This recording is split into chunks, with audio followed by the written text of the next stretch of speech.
Selamat pagi, selamat siang, selamat sore, selamat malam. Pada saat ini kami dari kelompok 6 akan menjelaskan praktikum kami mengenai praktikum mereka yang kami lakukan sekitar minggu yang lalu.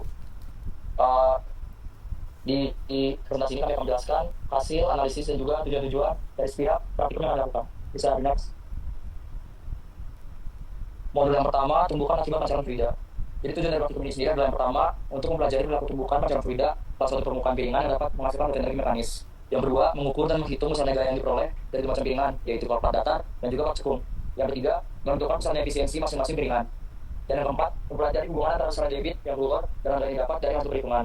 Untuk alat praktikum dan data alat yang kami gunakan pada saat praktikum kemarin dapat dilihat di bagian kanan slide. Bisa di next. Itu adalah prosedur praktikum kami dalam bisa dilihat. Plus. Dan ini adalah pengambilan data yang kami ambil pada saat di praktikum. Untuk tabel yang di kiri, yaitu tabel titik 1 adalah data piringan datar, sedangkan yang di kanan adalah tabel titik 2 yaitu data piringan cekung. Next. Kemudian, untuk yang kedua adalah tabel titik 3 yaitu pengolahan data piringan datar. Lalu di kanan bawahnya terdapat perhitungan mengenai efisiensi, F hitung, F ukur, W, V, dan juga V0. Next. Dan ini adalah grafik hasil dari tabel yang sudah kami dapatkan dari data yang sudah kami dapatkan kemarin, yaitu yang mana di kiri adalah grafik 1.1 yaitu F hitung terhadap F ukur di piringan datar, sedangkan yang di kanan grafik titik 3 yaitu F ukur terhadap laju berat air di piringan datar. Next. Kemudian ini pengolahan data untuk piringan cekung, yang di kanan bawah adalah tabel 1.4 yaitu pengolahan data piringan cekung, dan di kiri atas adalah perhitungan dari pengolahan data itu sendiri, yang dimana perhitungannya yang kami tunjukkan adalah salah satu contoh untuk salah satu data yang kemudian digunakan untuk setiap data yang lainnya. Next. Kemudian ini adalah grafik mengenai hasil data untuk di piringan cekung, yang dimana di kiri adalah grafik 1.2 yaitu F hitung terhadap F ukur piringan cekung, dan yang di kanan adalah grafik 1.4 yang mana adalah F ukur terhadap laju berat air piringan cekung. Next. Kesimpulan yang kami dapat pada saat melakukan dan juga mengolah data praktikum modul 1 ini adalah yang pertama, grafik 1.1.2 menunjukkan hubungan antara F ukur dan F hitung. Perbedaan yang berbeda dari dua grafik dan nilai efisiensi yang didapat menjadi 80% dikarenakan perbedaan grafik dari dua grafik tersebut. Hal tersebut dapat terjadi dikarenakan faktor eksternal yang tidak dapat diprediksi. Karena kan pada saat praktikum tentunya kondisi yang kami lakukan bukanlah kondisi ideal, dan juga pada saat perhitungan pun menjadi berbeda dikarenakan pada saat perhitungan yang kami gunakan adalah kondisi ideal seperti gaya gesekan yang diabaikan maupun lembaga lain. Yang selanjutnya adalah di grafik 1.3 dan 1.4 menggambarkan hubungan antara laju berat air dengan gaya yang dihasilkan. Berdasarkan kedua grafik tersebut, dapat ditarik kesimpulan bahwa debit memiliki hubungan linear dengan gaya yang dihasilkan oleh air, yang artinya semakin besar debit, semakin besar pula gaya yang dihasilkan saat air menumbuk piringan dan juga sebaliknya. Next. Oke, selanjutnya modul 2. Perkenalkan, saya Rafli Ananda Badrul Manca Putra, NIM 1552308. Saya akan menjelaskan praktikum modul 2, yaitu aliran melalui venturimeter. Tujuan praktikumnya ada dua. Yang pertama, menunjukkan pengaruh perubahan penapang terhadap tinggi garis hidraulik pada masing-masing manometer. Dan yang kedua, menentukan koefisien pengaliran pada alat venturimeter yang digunakan. Dan untuk alat praktikum dan data alat yang digunakan dapat dilihat pada slide. Lalu prosedur praktikumnya juga dapat dilihat sebagai berikut. Lalu ada pengambilan data. Terdapat tabel 2.1 yaitu data percobaan aliran melalui venturimeter dan diameter pada masing-masing tabung piezometer. Lalu ada tabel 2.2 yaitu data ketinggian air pada tabung yang dapat dilihat pada tabel 2.2. Lalu ada pengolahan data.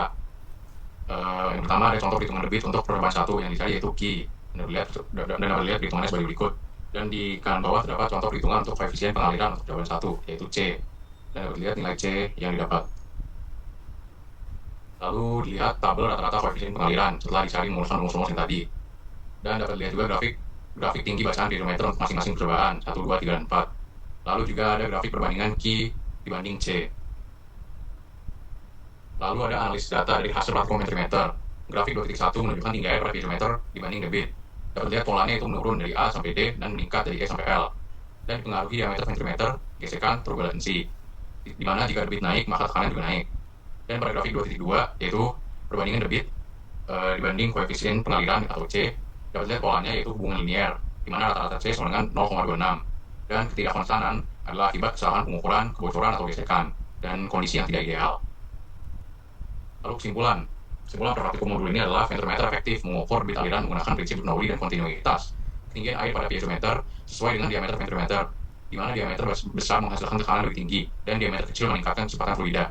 Hubungan bit atau Q dan koefisien pengaliran atau C bersifat linear dengan rata-rata C sama dengan 0,26, meskipun terdapat variasi akibat gesekan, turbulensi, dan kesalahan pengamatan. Untuk meningkatkan akurasi, perlu dilakukan perbaikan sistem, kalibrasi alat, pengamatan teliti, dan pengulangan percobaan.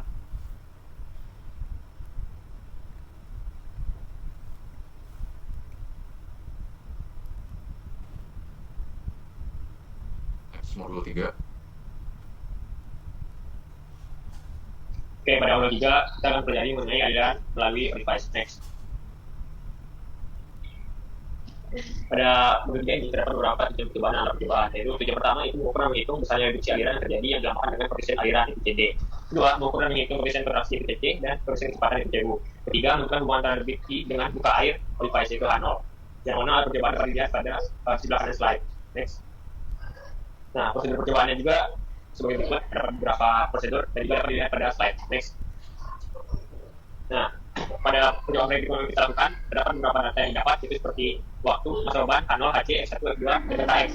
Dan maka untuk data tersebut diperoleh beberapa nilai untuk mencari hubungan nilai X, nilai Q dan H0, H apakah 0,5, mencari nilai koefisien kontraksi CC, mencari nilai koefisien kecepatan CU, dan mencari nilai koefisien aliran CD. Next. Nah, untuk pengolahan data terdapat beberapa cara untuk mencarinya. Pertama, mencari hubungan nilai Q dan H apakah 0,5, yaitu seperti 3, rumusnya itu Q dengan 3M per rho T. Kenapa? Karena pada percobaan tersebut panjang dari limbah itu sebanyak 3 kali daripada air. Yang kedua, itu mencari nilai koefisien kontraksi CC, yaitu CC sebenarnya AC per A0, itu AC dengan T per 4 kali data X kuadrat, dan A0 T per 4 kali D kuadrat. Data X kuadrat dan D kuadrat ini terdapat sebuah perbedaan, mana data X kuadrat ini berasal dari eksperimen yang kita lakukan, yang kalau D kuadrat merupakan sebuah ketetapan yaitu DS besar 13 mm. Yang ketiga itu mencari nilai koefisien kecepatan CU, yaitu sebagai rumus berikut, dan D mencari koefisien aliran CD, yaitu dengan rumus Q per akar 2D kali H0 kali per A0, maka didapat dengan persamaan tersebut, maka didapat CD dengan CU per CC. Next. Dan kemudian untuk hubungan nilai Q dan H pada 0,5 didapat hasil sebagai berikut, dan dapat kisahnya bisa dilihat di slide sebelah kiri, dan didapat sebuah grafik yang mana jika dilihat grafik ini merupakan sebuah grafik linear. Next. Dan koefisien kontraksi CC dapat dilihat bersama. Next. Mungkin hanya itu yang saya berikan kepada Said. Terima kasih. Baik, sebelumnya perkenalkan, nama saya Sudara Hamil Azmi, NIM 1552340. Saya melanjutkan penjelasan mengenai modul 3. Selanjutnya ada mencari nilai koefisien kecepatan atau CU. Ini nilainya diperoleh melalui persamaan yang ada di bawah ini. Next. Jadi untuk mencari nilai koefisien aliran CD, nilai yang diperoleh dapat dilihat di layar. Next. Selanjutnya grafik dan analisis data. Dari grafik dapat dianalisis bahwa nilai Q atau debit itu berbanding lurus dengan nilai H pangkat setengah. Semakin tinggi nilai debit aliran, semakin tinggi pula nilai H pangkat setengah. Jika debit pada bangku hidrolik semakin mengecil, akan semakin rendah ketinggian pada tabung device. Hal ini dapat diamati saat percobaan di mana semakin kecil debit aliran yang masuk ke dalam bejana akan membutuhkan waktu lebih lama untuk mencapai ketinggian tertentu pada tabung device. Next. Selanjutnya untuk kesimpulan dan saran. Kesimpulan dari data percobaan yang telah diolah didapat nilai koefisien aliran CD dengan referensi percobaan 1 sebesar 0,01631 terakhir pada tabel sebelumnya. Kemudian berdasarkan data yang diperoleh didapat nilai koefisien kontraksi CU sebesar 0,01674 dan koefisien percobaan CU sebesar 0,9742 dengan referensi percobaan 1, dan hubungan antara debit aliran dan H pangkat setengah berbanding lurus sesuai dengan grafik.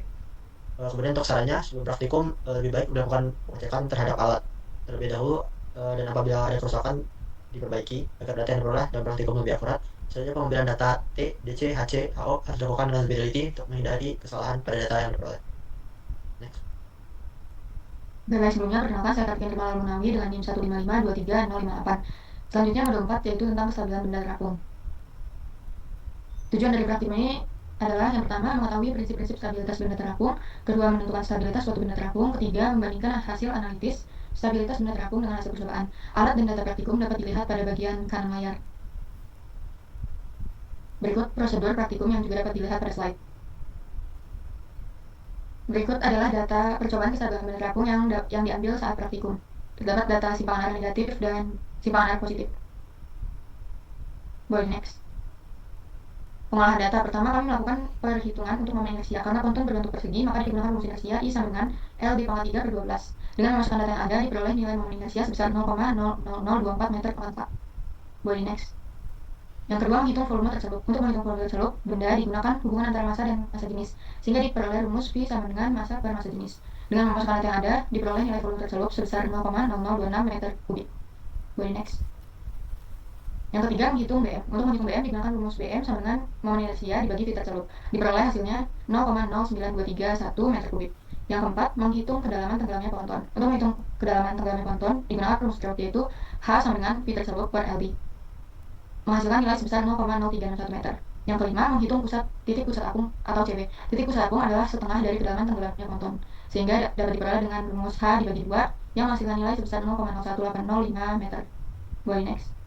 Selanjutnya, mencari koefisien A. Untuk mencari nilai koefisien A digunakan persamaan Y bar sama dengan sigma YI per sigma MI ditambah A sama dengan YI per M 5,2. Pada penjelasan perhitungan di bawah ini akan digunakan hanya salah satu data dari percobaan yang telah dilakukan. Dengan memasukkan data yang ada, diperoleh koefisien A untuk data 1 yaitu sebesar 0,03577 meter. Untuk data lengkap dapat dilihat pada tabel 4.2, data nilai koefisien A. Boleh di next. Selanjutnya bisa dilanjut oleh Eza. Oke, selanjutnya akan dilanjutkan oleh saya, yaitu Raisa Eka Salsabila dengan NIM 1552386. Selanjutnya kami mencari nilai Y untuk setiap posisi dengan rumus Y sama dengan Y1 per 5,2 plus A rata-rata. Untuk hasilnya dapat dilihat di tabel 4.3. Selanjutnya, kami juga menghitung tinggi G di atas permukaan air, yaitu CG, dengan rumus Y dikurang H. Hasilnya dapat dilihat di tabel berikut. Lanjut. Nah, dari data-data yang sudah kami dapatkan, kami membuat sketsa letak dari Y, C, G, M, dan B seperti yang bisa dilihat di gambar berikut. Selanjutnya kami mencari keterhubungan antara data CG dan DX per D theta. Dapat dilihat bahwa grafik yang ditunjukkan oleh gambar itu bersifat linear. Selanjutnya, kami juga menghitung GM, CM,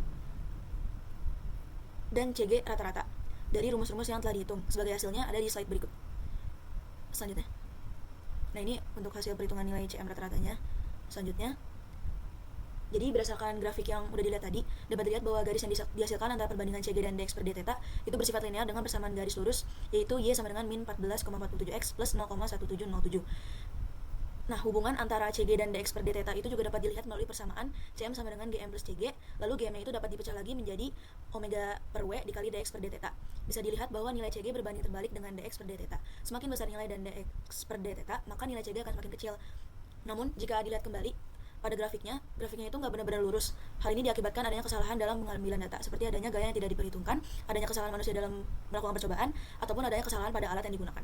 Selanjutnya, untuk kesimpulan dari percobaan modul 4 ini, yang pertama, prinsip-prinsip stabilitas benda terapung menunjukkan bahwa kestabilan benda terapung dipengaruhi oleh posisi titik berat yaitu GM dan pusat apung yaitu B. Jika titik metasenter M berada di atas pusat gravitasi, maka benda terapung dalam keadaan stabil. Namun sebaliknya, jika titik metasenter berada di bawah pusat gravitasi, benda terapung menjadi tidak stabil. Lalu yang kedua, ponton yang diuji memiliki nilai Mg rata-rata di atas 0, sehingga dapat dikatakan bahwa ponton yang diuji memiliki kondisi yang stabil. Lalu yang ketiga, terdapat perbedaan data yang didapatkan dengan kondisi yang ideal. Nah, cukup dari kelompok kami. Terima kasih telah mendengarkan. Sekian, terima kasih.